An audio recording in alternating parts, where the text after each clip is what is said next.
America आणि Iran यांच्यामध्ये nuclear deal होण्याची शक्यता निर्माण झाली होती आणि दोन्ही देश फक्त 48 तास दूर होते एका ऐतिहासिक करारापासून.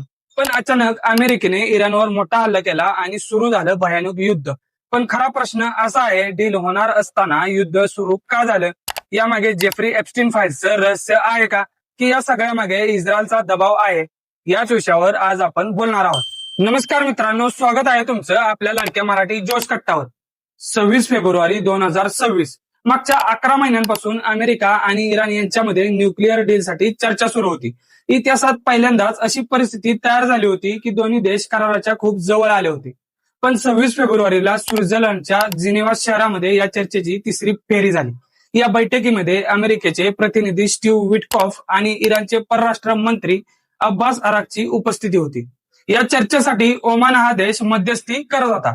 महत्वाची गोष्ट म्हणजे या बैठकीमध्ये इराणने पहिल्यांदाच मोठी तडजोड करण्याची तयारी दाखवली. इराणने सांगितलं की आम्ही आमचं न्यूक्लिअर एनरिचमेंट एका वर्षापेक्षा जास्त काळ थांबवायला तयार आहोत आणि सध्याची पातळी 1.5 पर्यंत कमी करण्याबाबतही चर्चा करू शकतो. ओमानचे परराष्ट्र मंत्री बदर अल बुसेदी यांनी सांगितलं की चर्चा योग्य दिशेने चालली आहे. इतकंच नाही तर दोन्ही देशांनी 2 मार्चला पुन्हा भेटण्याचंही ठरवलं होतं. म्हणजे स्पष्ट होतं की न्यूक्लिअर डील होण्याची शक्यता खूप वाढली होती. पण 2 मार्च येण्याआधीच 28 फेब्रुवारीला अमेरिकेने इराणवर अचानक हल्ला केला आणि सुरू झालं अमेरिका विरुद्ध इराण युद्ध. आज जवळपास 13 दिवस झाले, पण युद्ध अजूनही थांबलेलं नाही. आता सर्वात मोठा प्रश्न म्हणजे अमेरिकेने अचानक असा हल्ला का केला? यामागे आता एक नाव घेतलं जात आहे, जेफ्री एप्स्टीन. मागच्या वर्षी डिसेंबर पासून अमेरिकेत एप्स्टीन फाईल्स एकामागोमाग एक रिलीज होत आहेत. लहान मुलींवर अत्याचार करणाऱ्या या कुख्यात गुन्हेगाराचे संबंध जगातील प्रत्येक प्रभावशाली लोकांशी असल्याचा आरोप आहे. या फाईल्समध्ये अनेक मोठी नावं समोर आली आहेत.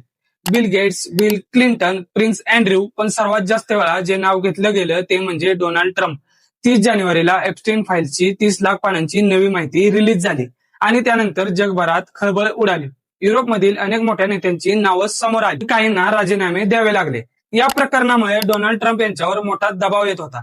म्हणूनच काही विश्लेषक असं म्हणत आहेत की जर जगाचं लक्ष एप्स्टीन फाईल्सवरून हटवायचं असेल तर काय करावं लागेल? उत्तर आहे, मोठं युद्ध सुरू करावं लागेल. आणि नेमकं तेच झालं. अमेरिकेने इराणवर हल्ला केल्यानंतर जगभरात चर्चा सुरू झाली, ती फक्त युद्धाची. सोशल मीडियावर एप्स्टीन फाईल्स हा विषय ट्रेंडिंगमध्ये होता. पण युद्ध सुरू झाल्यानंतर तो ट्रेंड अचानक गायब झाला. या कथेमध्ये आणखी एक महत्वाचा देश आहे, तो म्हणजे इस्रायल. मिडल ईस्टमध्ये इराण आणि इस्रायल हे सुरुवातीपासूनच कट्टर शत्रू आहेत. या भागात इस्रायलच्या शक्तीला आव्हान देऊ शकणारा देश फक्त इराण आहे. म्हणूनच काही विश्लेषक असं म्हणतात की इस्रायलने अमेरिकेवर दबाव आणला. 11 फेब्रुवारीला इस्रायलचे पंतप्रधान बेंजामिन नेतन्याहू अमेरिकेत ट्रम्प यांना भेटले आणि त्यानंतरच ट्रम्प यांची इराणबाबतची भूमिका अचानक आक्रमक झाली आणि फक्त 20 दिवसांच्या आत युद्ध सुरू झालं. म्हणूनच आज अनेक ठिकाणी चर्चा सुरू आहे, अमेरिका इराण युद्धामागे खरंच एप्स्टीन फाईल्सचं कारण आहे का, की हा सगळा मिडल ईस्टच्या राजकारणाचा भाग आहे? याचं खरं उत्तर अजून कोणालाच माहिती नाही. मित्रांनो, तुम्हाला काय वाटतं, अमेरिका विरुद्ध इराण युद्धामागे खरंच एप्स्टीन फाईल्स कारण असू शकतं का? तुमचं मत आम्हाला कमेंट बॉक्समध्ये नक्की लिहा आणि अशाच माहितीपूर्ण व्हिडिओसाठी आपल्या मराठी जोश कट्ट्याला सबस्क्राईब करायला विसरू नका. जय हिंद, जय महाराष्ट्र.